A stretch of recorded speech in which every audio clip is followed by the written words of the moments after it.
How you doing today? You guys are just getting rocking and rolling. Rich, of course, of the Black Crows, and your tour is just getting underway. How are things rocking and rolling with you?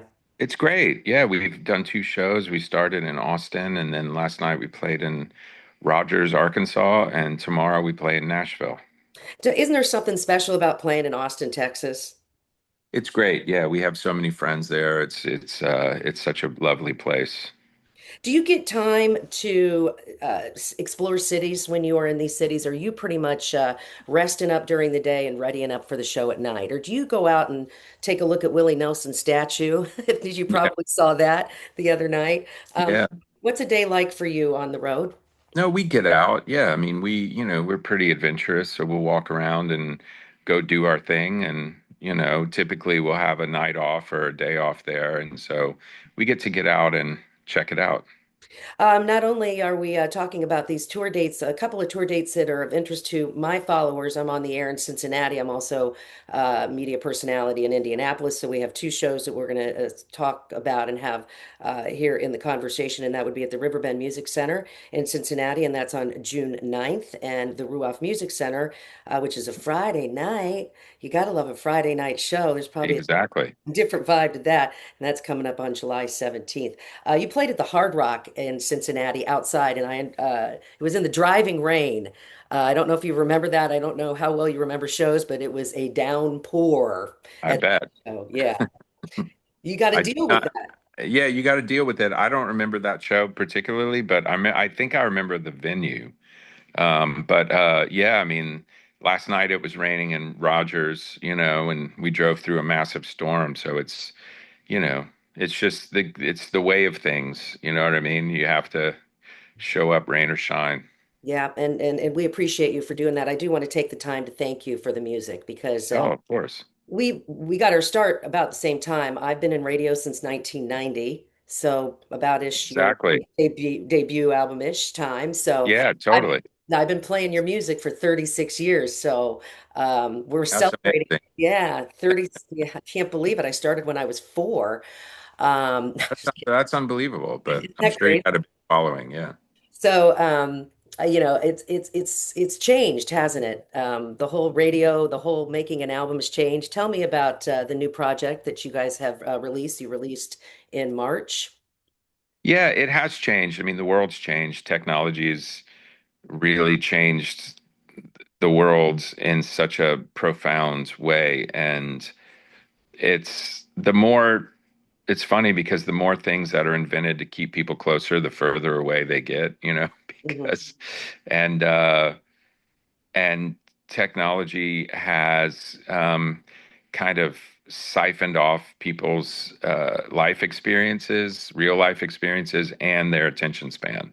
So you're kind of combating things on multiple levels because in the day, like I remember my dad talking about it when Sergeant Pepper's came out. Like it was a worldwide cultural phenomenon. Everyone went out and bought the record, and they all went down and they listened. They had listening parties, you know what I mean?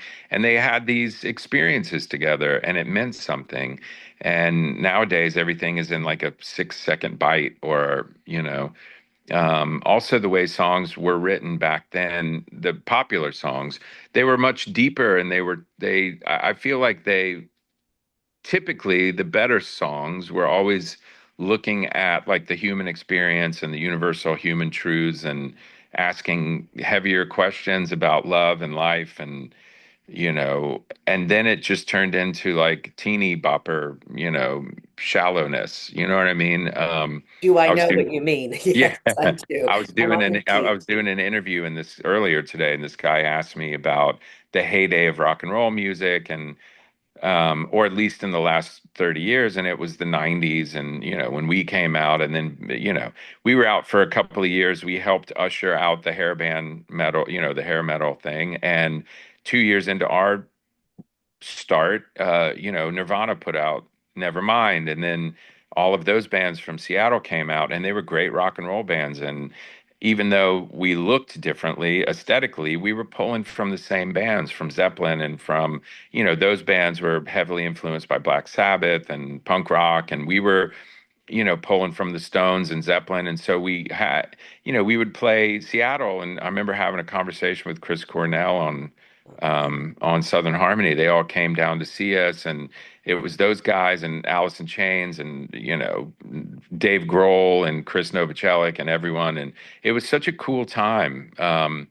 And it was heavy and lyrically what was going on was interesting, and there was introspection and deepness. And then the counter to that was almost like the disco movement, and it was like New Kids on the Block, and, and it was like this epic war that fights between each other, between like the trite and the heavy. And right now I don't even know where we are, I don't know where we are either. You and I are in the same business, in different in different levels of this industry, but I really don't.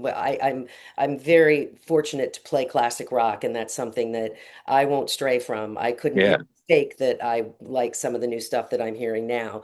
But I love the fact that, I have a teenager who would totally dig, she talks to angels. I mean, the kids are really going back now to these songs from decades ago and going, hey, Mom, have you heard this? I'm like, have you heard this? I've played it on the radio my entire career. Yeah, yeah, totally. I So think I think people are drawn to something that's deeper and authentic.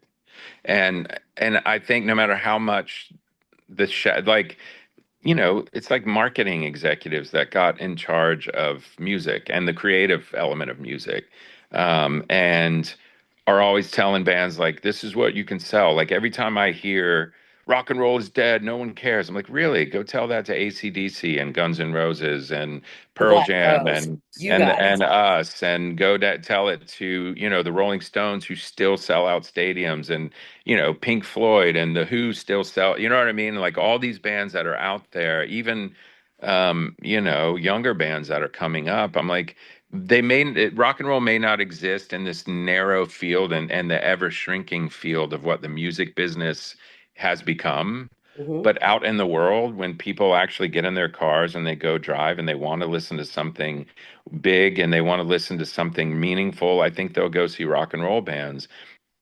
My dad had a ton of records, and I would go get whatever those. I mean, and then what I bought, I think the first record I bought was Sergeant Pepper's. I think that's what it was. That's that's a good one. And then but then after that, you know, David Bowie, there was I think it was like a compilation, like Changes, Hmm. and he had some hits on it.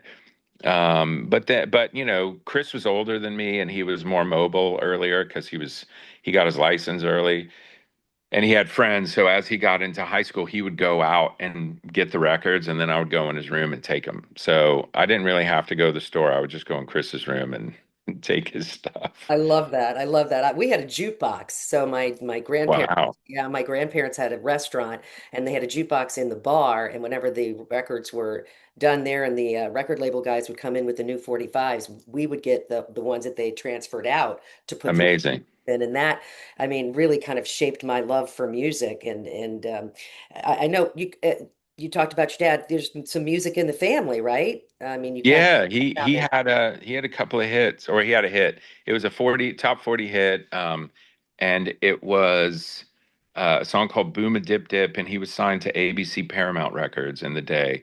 And later, we had the same attorney as Dick Clark did. And Wow. so we were able to get a video of Dad on the American Bandstand, Oh, that's great. which he had never seen. He just did it, you know what I mean? Like, and then maybe I don't even know if he was able to watch it on TV because he was just there. And so I gave it to him on his birthday one time. We were able to get it put onto a VHS, and I sent it to him. And it was, I mean, that's got to be so far out. You just do this thing and then you never see it. And then 40 years later, here you are watching yourself on American Bandstand. It was such a cool thing to be able to do for him. That's a great story. That is a fantastic story. I want to get back to the tour. What's different about this tour than the last one? How have things changed up? Obviously, we've got a new album backing it, but tell me about what's different. We have a whole production. which is great. We're doing this tour with Whiskey Myers, which is really cool. I'd written some songs with them a couple of years ago. And they're just a good younger rock and roll country band or country rock band, however you want to, They're kind of whichever a one you want genre, to. yeah, genre Yeah, bending band, definitely. They're kind of, Exactly. And so we thought it'd be cool to get out and do this tour. As far as we're digging up some old stuff which we haven't played in years, and we're playing which is great, to some rarities. We're playing these new songs, some new songs. We're playing some of our old songs and some hits and covers, and so we're kind of running the whole gamut. You know what I mean? Which I love, and to be able to dig deep, but also be able to play, our hits and recognizable songs is really the way to go. what's it like to be up on stage and look out and see the smiles and the fans who love you guys? What's that? Is it the Crow Mafia? The Yeah. Crows Mafia. What's it like to look out? I mean, to be up on stage, I know what it's like to be, in the audience and look up at you guys and just jaw dropping. And I love your shows. They're just really, they're funky and fun and bluesy and rocking. You've got a lot of things that blend together. But when you're up there doing that for us, what do you see when you look out? Are you just totally in the zone? Are you in your lane? Are you just in your zone? I think, I always liken music to a hub, and it's like a hub on a wheel, and the music is there, and we're one side of the wheel, and the audience is the other side of the wheel, but we're all still part of the same thing.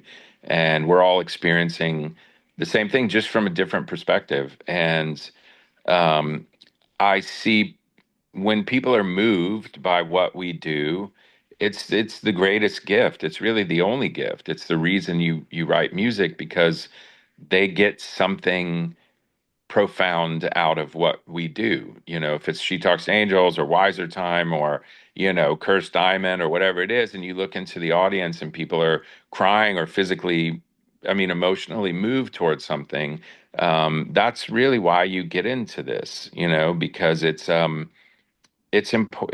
important, and it's what we did when we were kids. We would listen to music and when we were having a hard time, or we would listen to music and commiserate, or we would listen to music and experience joy and experience love and experience rejection.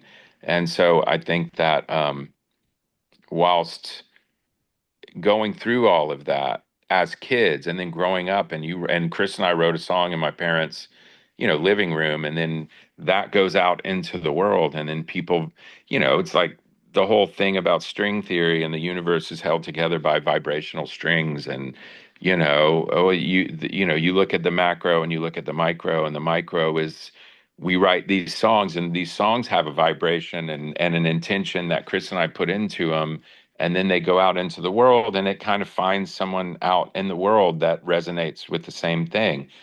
And that's what a gift is. You know what I mean? So it's, to me, it's incredibly uh, humbling, and to see that. You know what I mean? Well, if you were to look out in the audience and see me during Remedy, I'd probably just be going bonkers. So Okay, well, that's uh, a good thing. that's a good thing. I'm a big Remedy fan. I mean, I'm a fan of all of it, really.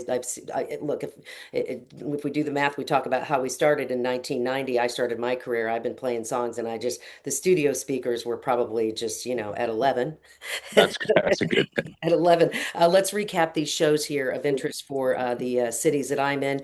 We're talking about Riverbend Music Center. I'm with 92.5 The Fox, which is a classic rock station, proudly playing the Black Crows. That show is on June 9th. And then in the Indianapolis area, you'll be at Ruoff Music Center, and that is on July 17th. And up until that point, I'm wishing you guys just the best of time on the road, and safe going to and from. And I can't thank you enough again. I always, when I have an opportunity to talk to you guys, I'm real grateful for the music. It's Oh, well, thank you so much. Yeah. really, really appreciate your time today as well. And I thank you so much for all the kind thoughts about music and what it means to look out at the audience too. And we'll be looking at you as well. How's All that? right. That All sounds right. great. Rich I Robinson, appreciate it. thank you so much. You have a great rest of your day, and we appreciate your time today. Okay, you too. Thank you. Peace out. Thank you.